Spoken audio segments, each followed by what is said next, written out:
Բարև ձեզ հարգելի բարեկամներ, Հարձականք հեռուստաընկերությունը սկսում է իր հերթական հաղորդումը, ինչպես միշտ հայկական լուրերով։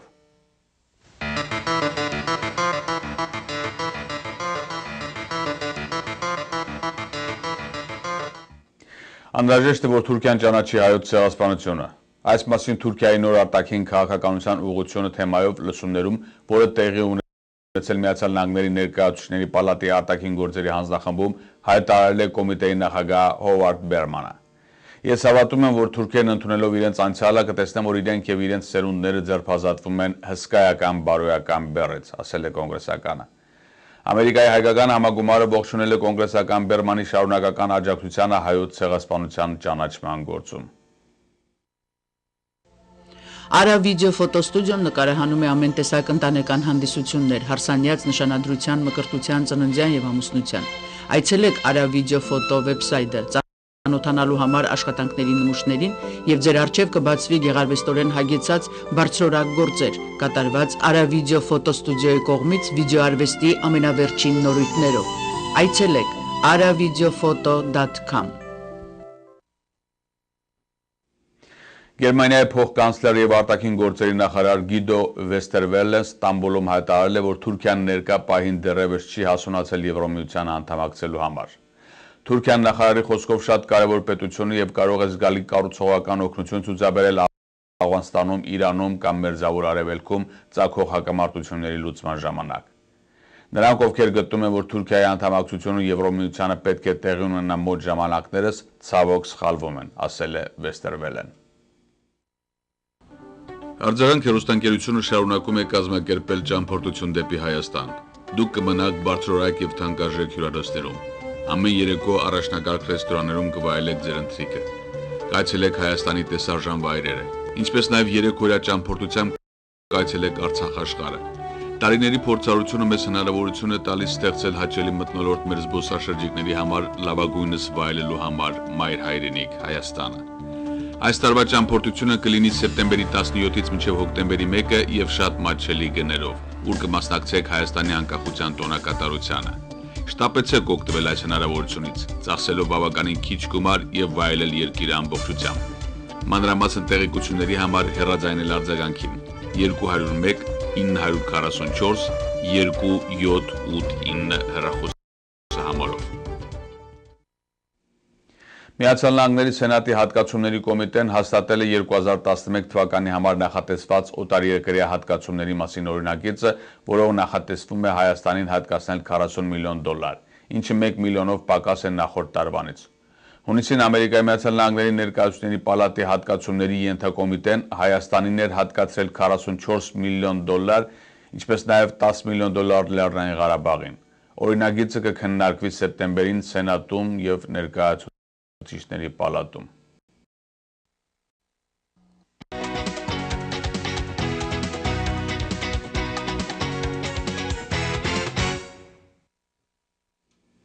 Եթերում արձագանք հեռուստաընկերությունն է։ Վերջերս Միացյալ Ազգերի կազմակերպությունում տեղի ունեցավ Եղեռն եւ նրա հետևանքները թեմայով սիմպոզիում, որը կազմակերպել էր դոկտոր Անիկ Քալաջյանը։ Այժմ ձեր ուշադրությանն եք ներկայացնում մեր պատրաստած հաղորդումը այդ մասին։ Նյու-Յորքում Միացյալ Ազգերի կազմակերպությունում տեղի ունեցավ կլոր սեղան խորհրդաժողով նվիրված ցեղասպանությունների վայրագությունների կանխարգելմանը։ Քաղաքական եւ օրենսդրական հիմունքների վրա խորհրդաժողովը ընթացավ հովանավորությամբ ՄԱԿ-ի գլխավոր քարտուղարի ցեղասպանության հարցերով խորհրդատվական գրասենյակի, ՄԱԿ-ում Հայաստանի Հանրապետության ներկայացության, ՄԱԿ-ում արձանագրված ազատության ձայն սիխերի կազմակերպության, Իմաստալից աշխարհ եւ ցեղասպանությունների ու հոգեկան ցնցումների ուսումնասիրության հայ-ամերիկյան կազմակերպությունների, որի ղեկավար է դոկտոր Անիկ Քալաջյանը, հանդիսանում էր խորհրդաժողովի կազմակերպիչներից մեկը։ Մի քանի նպատակներ կան, առաջին այն, որ գուզենք վերջին ուրեմն լուրերը ծանոթել ցեղասպանության եւ այլ չարչարանքներու աստեցությունը, միտք, մարմին, հոգի եւ ոգի վրա եւ գուզենք մեր հայկական ցեղասպանությունը եւ սիքերու չարչարանքը եւ պաղեստինցիներու դուժած չարչարանքները ավելի լույս տալ այս չարչարանքներուն եւ բաժնել ժողովրդին հետ թե ՄԱԿ-ի ռոմանտիկ ժողով այսին մարդոց հետ եւ թե ոչ կառավարական NGO-ներու հետ։ Իսկ երկրորդ նպատակն է, որ working group, բստիկ կոմիտեը կողքովի գազագերբությունը տնել մեր գազագերբության հովանավորության տակ, որ մասնավորապես պիտի ամփոփվի կանխել ցեղասպանություններ եւ չարչարանք եւ պատերազմներ աշխարհորեք։ Անշուշտ դա շատ մեծ լայնածավալ նպատակ է, պիտի սկսենք բզդիկ քայլերով, կողքովիկալով եւ տեսնելով ինչպես կնանք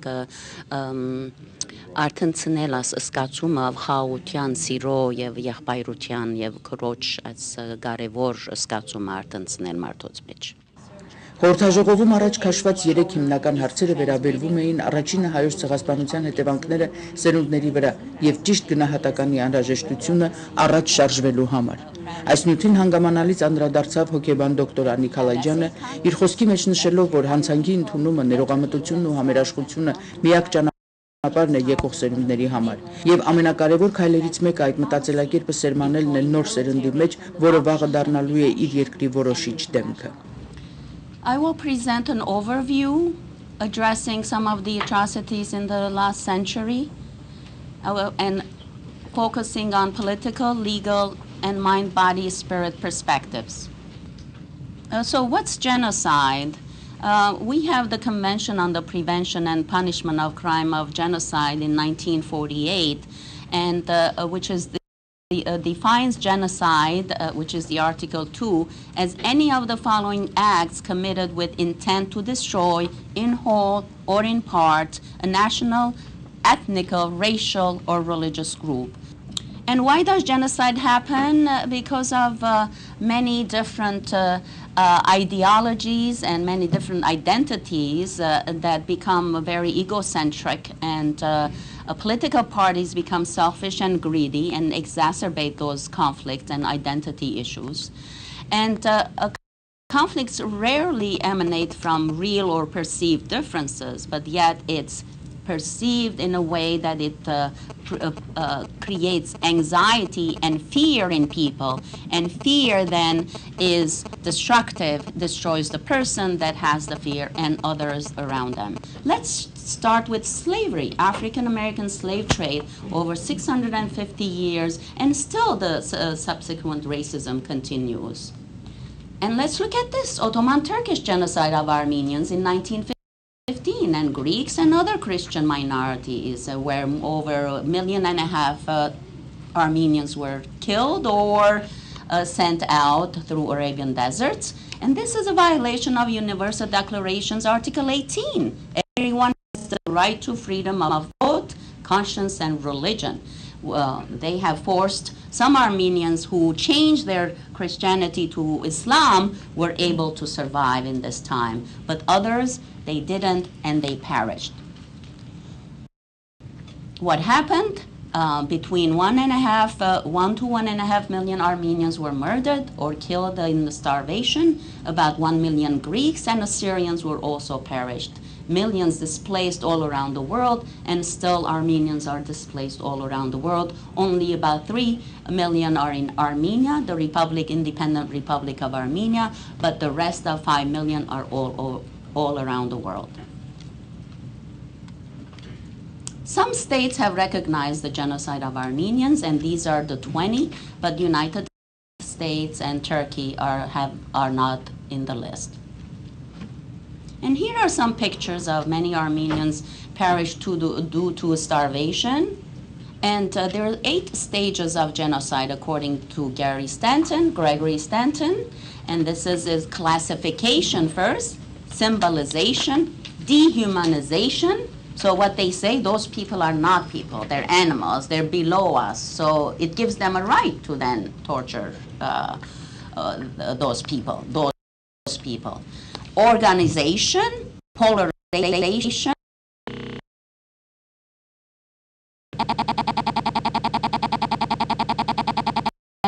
denial, that is part of the genocide, the psychological distress. And here are some pictures from the Arabian desert. And orphans, thousands, are shipped to Canada, shipped to Lebanon and France, to other parts of the world. other atrocities around the world, the Nazi Holocaust of Jews, Gypsies, and others. Over 6 million only Jews and others were obliterated. And the Cambodia genocide, he estimated 2.7 Cambodians were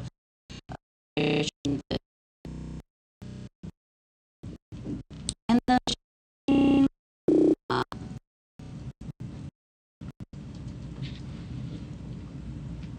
estimated 800,000 people died during the conflict in 100 days alone, and over 1 million or 2 are dispersed around the world. And just came to me yesterday from Kashmir. We're not talking about history. We're talking about current acts of terror, atrocities. This is just came yesterday in the email, violence in Kashmir. And food.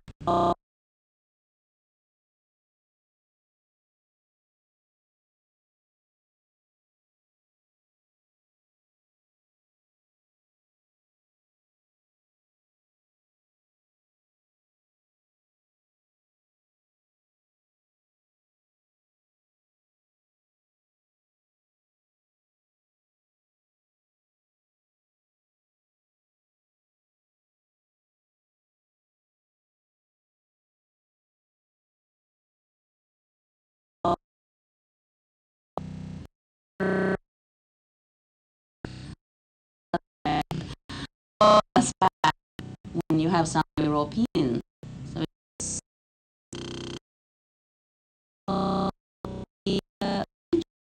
to the human being. And in 95 years of genocide denial, systemic denial of the genocide of Armenians. And then my friend's assassination 3 years ago, Hrant Dink, who was Armenian, who's Armenian journalist born in Turkey. And why? Violation of Universal Declaration, Article 19. Everyone has the right to freedom of opinion expression. The right includes freedom to hold opinions without interference and to seek, receive, and impart information. Because he had a journal, a newspaper, and he said, he talked about forgiveness, he talked about collaborating with Turks and moving on with this dispute, he was to state violence. So what we need to do is transform our emotional DNA, because these atrocities have made us all traumatized. Every one of us, I cannot say that any one of us can say that our ancestors did not go through some war or genocide or torture or atrocity. Wars, oppression, discrimination, family traumas, individual traumas. So what's the effect on the mind, body, psyche, and emotions? The post-traumatic stress disorder is the common one, but that's not the only one. People would have like 3 lives, or before the genocide, during genocide, after the genocide. Shattering of basic human rights and basic trust in humanity and Earth. And in 1964, there was a research done on Nazi Holocaust and the research about the survivors of Jewish survivors. And the outcome was that the genocide, impact of genocide includes anxiety, fear of renewed persecution, depression, recurring nightmares, psychosomatic disorders, fatigue, hypochondria, inability to concentrate, irritability, hostile and mistrust attitudes towards the world, and a profound alteration of personal identity. So if you just look at those, how can someone be in peace with those symptoms? What about the body?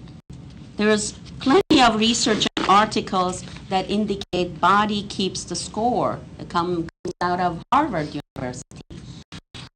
Just today, I was listening to the radio and WBAI and found out that more people, children in Iraq, are now having cancer because of all these war impact of the war for almost 20 years now.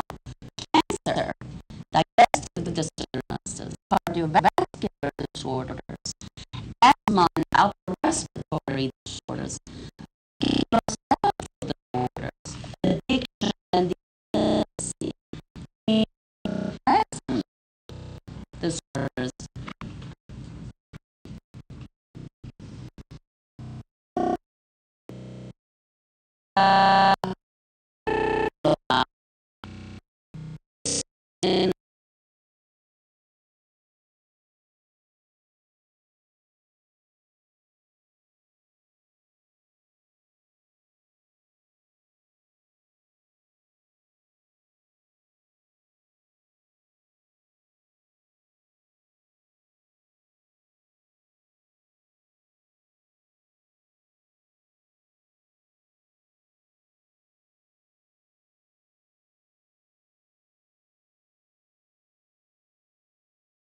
And other than the world,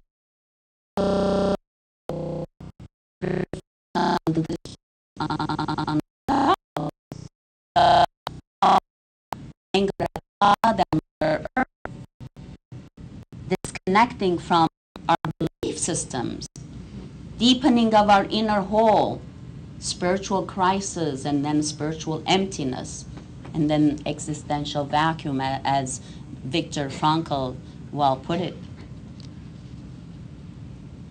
So what we have done in the past 20 years, our organization has worked very hard through this model, the 7-step biopsychosocial and eco-spiritual model. We have worked in over 30 countries to help transform the trauma and help people heal. That is the root of the problem. We're all traumatized, and we make other people traumatized if we don't heal ourselves. It's very contagious. It's like deadly cancer, and it needs to be addressed. So the 7-step has a very calculated, integrated approach from different disciplines. First, we assess the level of trauma. Then we provide opportunities for people to talk about their trauma, let it out of their system, get it off your chest, as they say, and that's catharsis. Then we try to give them acknowledgement, empathy, and say, yeah, that's a difficult thing to go through. And acknowledgement and empathy is the most important thing for healing, according to Harry Stack Sullivan, who is a psychiatrist and interpersonal psychoanalyst. Then we ask them what lessons have they learned from these difficult experiences that they've had. Because if you just stay in venting phase, you're just reinforcing your victimization. And that's what we see over and over, people reinforcing their victimization and not moving above and beyond their wounds, healing wounds, and learning what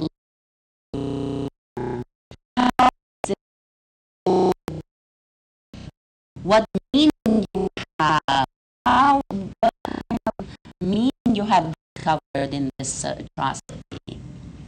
And here we start talking about forgiveness.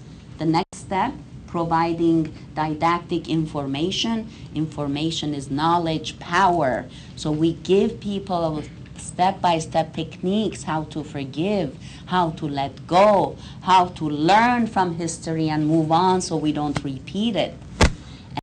And then we encourage them to connect with Mother Earth, because now we're so egocentric, we think we can control Mother Earth and try to do all these technological machines where it's frying our brain and dulling our soul and spirit. And then at the end, the 7th step, we have exercises to relax the body, because the trauma is stamped in your cells. So we need to do some work on the physical level to release that trauma, to release and open those chakras, the energy centers, so you can be in peace again. You can trust yourself and others and love unconditionally again.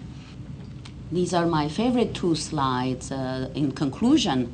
This is a Native American sculpture here in New York, and you see the human silhouette, a large one, and then a smaller one, another smaller one, all the way to a very baby one, 7 of them. And the message is very clear. It says, in all your actions and deliberations, be mindful of your decisions on the next 7 generations, ladies and gentlemen.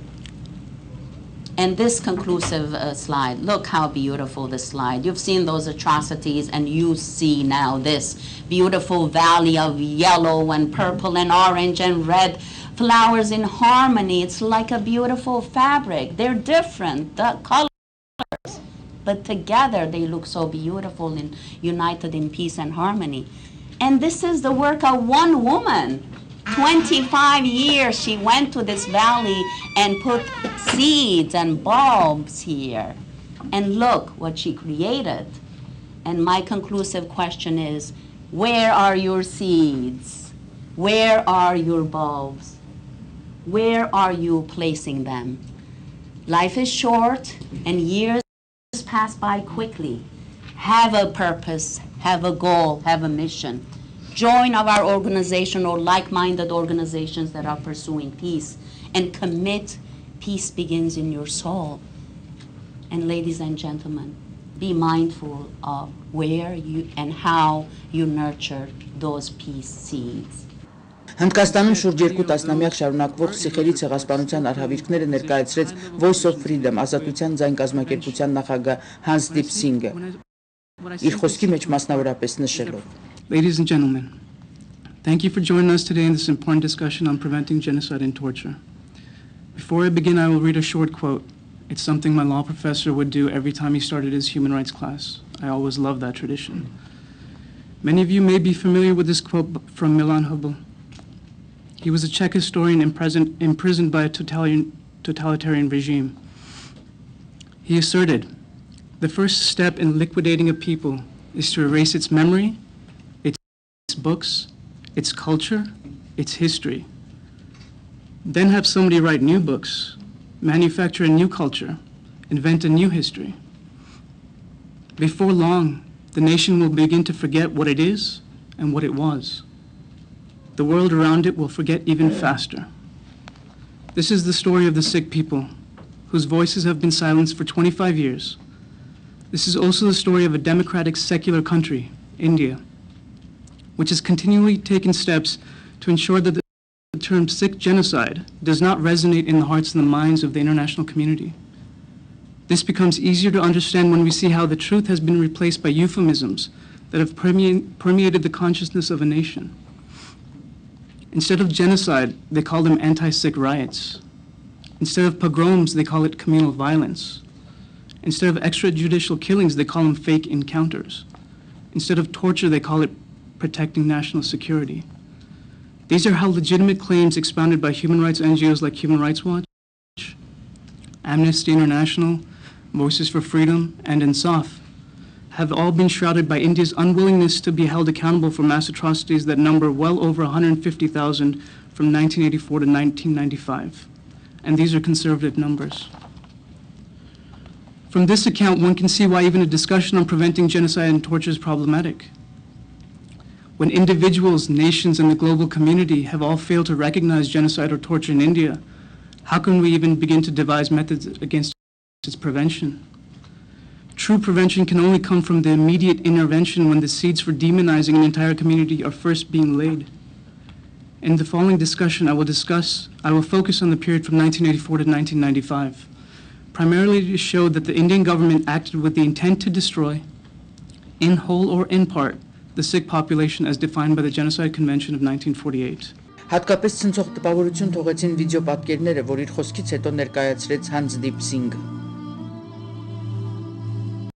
Երրորդ խնդիրը Գազայում տիրող իրավիճակն էր, պաղեստինցիների հանդեպ վայրագությունները։ Այս հարցին անդրադարձավ դոկտոր Մարտին Հարիչը, ՄԱԿ-ի ցեղասպանությունների կանխարգելման